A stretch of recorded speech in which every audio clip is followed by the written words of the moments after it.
드디어 2019년이 시작이 되었습니다. 새로운 한 해를 시작하는 기분이 여러분에게 어떤지 모르겠습니다. 혹시 2018년에 너무 힘들어서 아유 잘 갔다, 속 시원하다 하시는 이제 그런 분들도 계실 것이고, 또 어떤 분은 참 아쉽다, 지난해가 참 여러 가지로 아쉽다, 지난해에는 참 좋았는데 과연 새로운 해는 어떻게 될 것인가, 또 이렇게 불안한 마음을 가지시는 그런 분들도 있을 겁니다. 제가 지난주 주보 후면에 그런 글을 썼는데요. 톨스토이가 가장 큰 행복은 한 해의 마지막에서 지난해의 처음보다 훨씬 나아진 자신을 느끼는 것이다, 이런 말을 했습니다. 많은 사람들이 작년보다 지금 훨씬 좀 더 나아졌다라고 느낀다면 이것이야말로 우리에게 얼마나 큰 행복인지 모릅니다. 그런데 많은 사람들은 작년보다 내가 지금 더 못하다라는 그런 생각을 하는 경향들이 훨씬 많이 있습니다. 여러분, 우리의 건강이나 우리의 몸이나 우리의 모든 것들을 돌아보면은 사실 전년도보다 훨씬 못해지는 그런 느낌들이 사람들에게 더 많이 있습니다. 물론 어렸을 때는, 젊었을 때는 한 해 한 해 빨리 컸으면 좋겠다 하는 그런 마음도 있기는 있습니다만은, 무엇인가 한 해가 지나고 난 때에 항상 아쉽고 또 후회스러운 그런 그 마음들이 누구에게나 다 있습니다. 그러나 해가 저물면은 또 새날이 이렇게 밝아오듯이 우리는 이제 다시 새로운 마음으로 새로운 다짐을 할 수 있게 되기를 바랍니다. 여러분, 지금 우주시대라 그래서 우리는 달나라도 이제 얼마 있으면 다 여행을 한다, 이런 얘기를 합니다. 인간이 행하는 모든 것들을 보면 얼마나 위대한지 모릅니다. 그런데 참 때로는 인간이 참 무능한 존재다라는 것을 느낄 때가 있습니다. 왜냐하면 미래를 다 설계한다고 이렇게 얘기하는데도 불구하고 막상 자신의 운명에 대해서는 한 치 앞도 어떻게 될지 모르는 것이 바로 우리 인간의 모습입니다.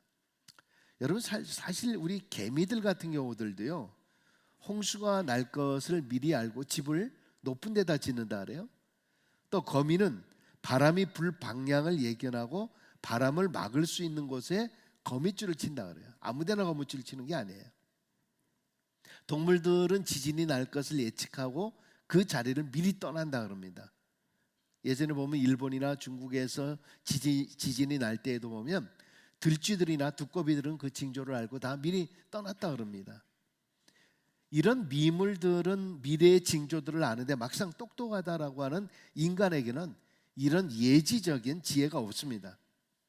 컴퓨터가 발달을 해서 이제 모든 분야에 정말 미래에 되어질 일들을 다 감지한다, 이렇게 말을 하지만은 아직도 지진이나 이 쓰나미 같은 수십만 명이 죽을 수밖에 없는 이런 거를 미리 예지하지 못해서 엄청난 재난을 당하는 경우들이 참 많습니다.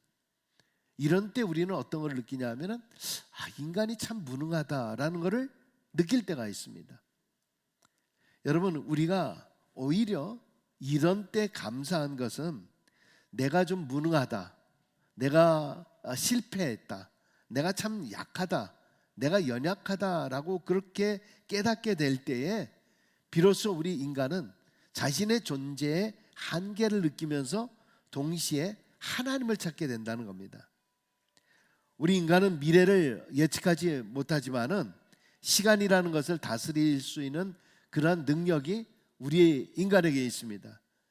그래서 인간만이 시간의 흐름을 감지합니다. 그리고 그 흐름을 잴 수 있는 도구를 발명했는데 그것이 바로 시계입니다. 여러분 잘 알다시피 개나 돼지나 예지적인 능력이 있다라고 이렇게 이야기를 하지만은 시간의 흐름 같은 것은 감지하지 못합니다. 어제나 오늘이나 내일과 같은 시간을 매듭질 줄을 몰라요. 물론 그 매듭들이 주는 의미도 찾을 줄을 모릅니다. 그래서 동물의 세계에는 역사라는 것이 없습니다. 수천 년이 흘러도 동물의 세계에서는 역사가 남아있지 않습니다. 더 중요한 것은 그들에게는 문화가 없어요. 사람하고 비슷하게 생겼다라고 하는 고릴라, 침팬지, 그들이 살아온 곳 속에서 무슨 문화가 있습니까? 뭘 만들어 놓은 것들이 있나요? 1000년 전에 살았던 모습이나 그 후의 모습이나 동일할 뿐이에요. 또 앞으로 1000년 후에도 마찬가지일 거예요. 그러나 인간은 다릅니다. 인간은 시간의 흐름에 대해서 역사를 쓰고 그 역사가 흘러가면서 인간의 문화를 발전해 나가는 겁니다. 그렇기 때문에 우리 인간은 시간의 매듭을 잘 짓는 것이 굉장히 중요하고 또 이것이 우리 삶의 발전에 아주 결정적인 요인이 됩니다. 이 이야기는 시간이 흘러가는 대로 그냥 내버려 두는 것이 아니라 시간이 흘러감에 따라서 우리는 과거를 반성하고 다시 한번 새로운 시간에 새로운 결심을 하는 사람에게는 그 사람에게는 미래가 있고 큰 발전이 있을 거라는 겁니다. 계속해서 과거의 실패, 과거의 잘못된 것, 잘못된 모든 것을 후회하면서 땅을 치면서 그것만 바라보고 있으면은 우리 시간을 매듭짓지 못하는 인간이에요. 그것은 인간의 본연의 모습이 아니에요. 인간은 그것을 매듭지고 그리고 새해라는 것을 주셨기 때문에 새로운 마음으로 새로운 각오로 새롭게 시작을 해야 하는 것, 이것이 바로 인간의 위대한 역사가 되는 거예요. 할렐루야.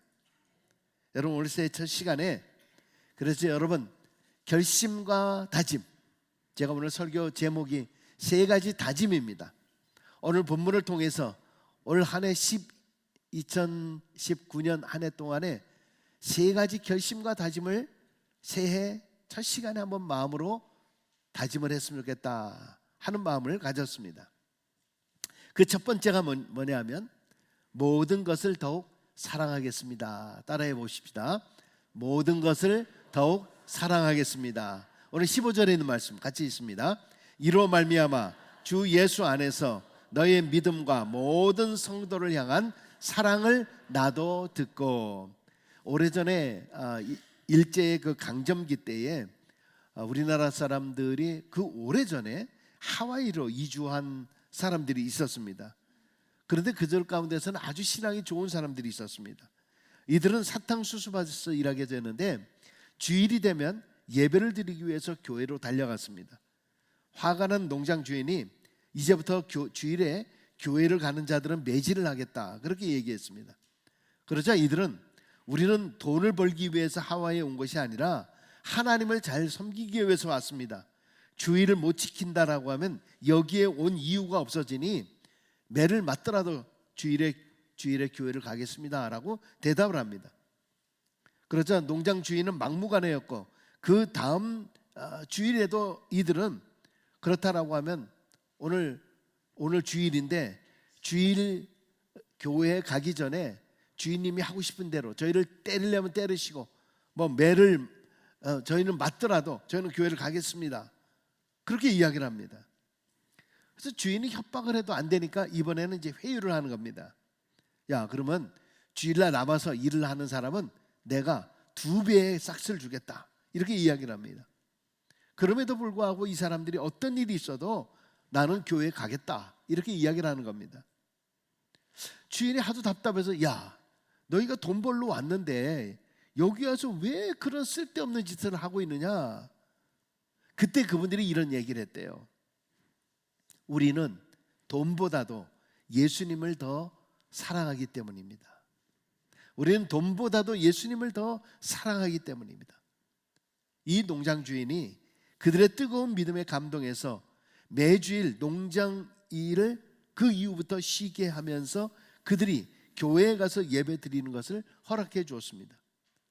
근데 생각한 것보다 그 시간이 허비되는 시간이라고 생각했는데 이 사람들에게 교회 가는 시간을 주었더니 오히려 교회 다녀와서 이 사람들이 해야 할 일들을 더 많이 해놓더라는 거죠. 오히려 주인에게 더 큰 유익이 된 거예요. 그래서 이 주인이 생각하기에 이 사람들이 저 멀리까지 교회에 가서 예배 드리게 하는 것보다는 차라리 이 농장 안에서 예배를 드리면 어떨까. 그래서 농장 안에 교회당을 만들어 주었다는 겁니다. 주님을 사랑하는 그런 마음이 이렇게 놀라운 역사를 이렇게 세웠다라고 하는 것입니다. 여러분, 우리가 2019년 한 해 동안에 내가 주님을 더욱 사랑하겠습니다, 주님을 사랑하는 자들은 우리 이웃을 사랑하는 자들이에요. 내 안에서 정말 2019년 한 해는 더욱더 모든 것을 사랑하는 사람이 되겠습니다. 이렇게 결심하며 살게 되길 주의 이름으로 축원합니다. 두 번째는 더욱 감사하며 살겠습니다. 따라 하십시다. 더욱 감사하며 살겠습니다. 16절 있습니다. 내가 기도할 때 기억하며 너희로 말미암아 감사하기를 그치지 아니하고. 여러분 살면서 정말 감사할 일이 얼마나 많은지 몰라요. 그런데도 우리가 제대로 감사하지 못하는 이유는 무엇일까? 그 이유는 감사할 것에 초점을 맞추지 아니하고 늘 불평할 조건에만 초점을 맞춰서 그래요. 감사하는 사람들은 99가지 불평할 것 가운데 있어도 그 중에서 한 가지 감사할 것 보고 감사해요. 그러나 불평하는 사람들을 보면 99가지 감사할 것이 있는데도 불구하고 그것을 보지 아니하고 한 가지 불평스러운 것 보고 불평을 하는 거예요. 오늘 저녁에는 우리 학생들, 청소년들 또 많이 여기에 있습니다만은 사실 이곳에 와서 부모님들이 얼마나 많이 고생하는지 몰라요. 그런데도 불구하고 자녀들을 위해서 얼마나 많은 것을 해주려고 하는지 몰라요.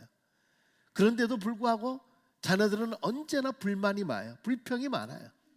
항상 감사하다는 말이 없어요. 늘 엄마 이거 왜 안 해줘? 아빠 나는 왜 안 해줘? 나는 왜 저거 해줘? 늘 불평이에요. 불평. 그러나 감사를 던지는 사람에게는 오히려 그 감사보다도 더 많은 것을 받게 되는 거예요.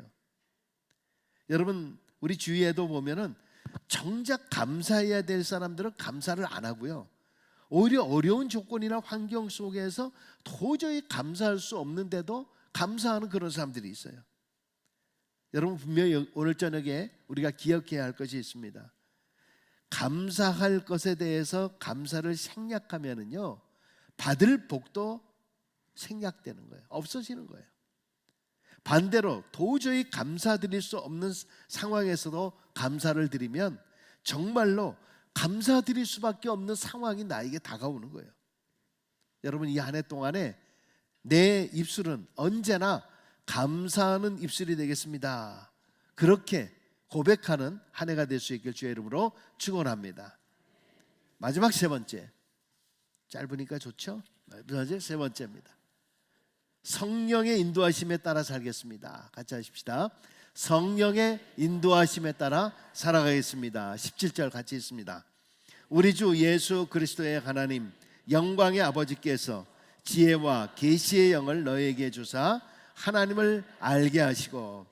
요즘 그 셀폰이나 자동차에는 이제 GPS라고 하는 것이 다 있잖아요. 그래서 내비게이션으로 해서 길들을 다 알려줍니다. 예전에는 이런 것이 없었기 때문에 지도를 다 보고 그러는데 이 사막 같은 데서는 지도가 있어도 이 지도를 가지고 길을 제대로 찾을 수가 없다 그래요. 그래서 꼭 사막을 갈 때는 안내하는 사람과 함께 가야 됩니다. 아라비아 사막에 길을 잘 안내하기로 유명한 그런 안내원이 있었습니다. 이 사람은 넓은 사막에서도 결코 길을 잃는 법이 없어서 사람들이 그를 가리켜서 비둘기 사람, The Dove Man이다 이렇게 말을 했습니다. 그런데 이 사람은 가슴에 늘 통신용 비둘기 한 마리를 안고 다녔는데 그 다리에 가느다란 끈을 비둘기 다리에 메어 놓았습니다. 여러분 아까 말씀드린 대로 이 광대한 사막에서는 사막 가운데서는 분명히 저기다라고 목표를 잡고 갔는데도 불구하고 모래바람이 한번 불면 그 목표물이 없어져 버리는 거예요. 그래서 어디를 가야 될지를 모르는 거예요. 그래서 사막에서는 많은 사람들이 길을 다 잃어버리는 거예요. 이렇게 돼버리다 보면은 정말 내가 아무리 어떤 목표를 향해서 가도 우리는 길을 잃을 수밖에 없다라고 하는 그 이야기입니다. 근데 이 안내원하고 가면은 이 사람도 어떻게 다 알겠어요.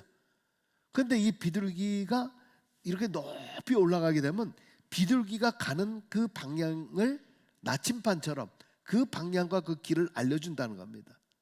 바로 이 고마운 비둘기 때문에 그는 한 번도 길을 잃어버린 적이 없었다 그래서 이 안내원의 이름을 비둘기 사람이다, The Dove Man이다 이렇게 이야기를 했다고 합니다. 여러분, 이 이야기는 우리가 미지의 한 해를 우리가 살아나갈 때 내가 목표를 잡고 있어도 어떤 경우는 이 목표가 없어져 버리는 경우가 있어요. 내가 분명히 이걸 목표로 했는데 이 목표가 제대로 되지 않을 때가 있습니다. 그리고 우리가 계획을 하고 2019년도에는 내가 이렇게 해야 되겠다라고 생각을 했는데도 불구하고 그 길대로 제대로 안 되는 때가 얼마나 많이 있는지 몰라요. 우리 인생의 길이 그렇습니다. 여러분, 이것을 우리가 어떻게 생각해 볼 수 있는가? 성경에는 성령을 비둘기라 그랬습니다. 성령을 비둘기 같은 성령이라 그랬습니다. 제가 방금 말씀드린 대로 우리는 매 순간마다 성령의 인도하심을 받아야 되는 거예요.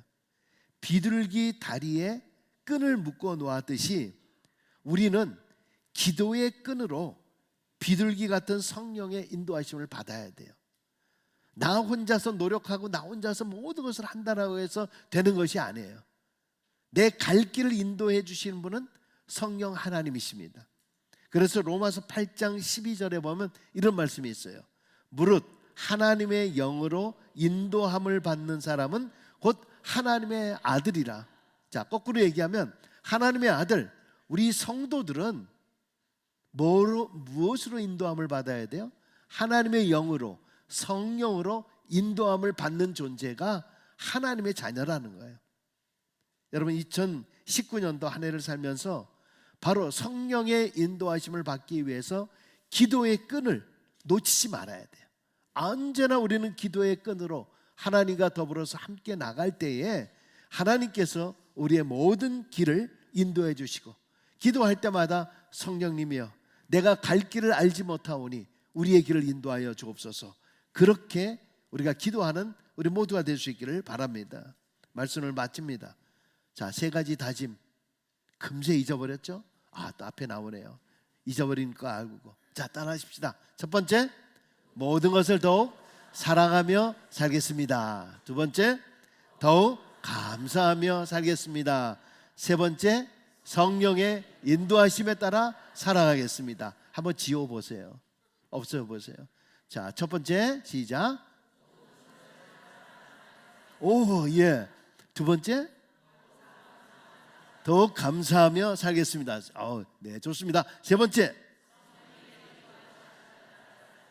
할렐루야. 네, 내일 아침 되면 다 까먹겠지만은 그래도 다시 한번 잘 모른다 그러면 에베소서 1장 15절 17절 다시 한번 보시고 2019년도 이 한 해 정말 하나님과 동행하는 이 한 해가 되기를 원합니다. 그렇게 간구하며 기도하며 그런 축복이 함께 하시길 주의 이름으로 간절히 축원하겠습니다.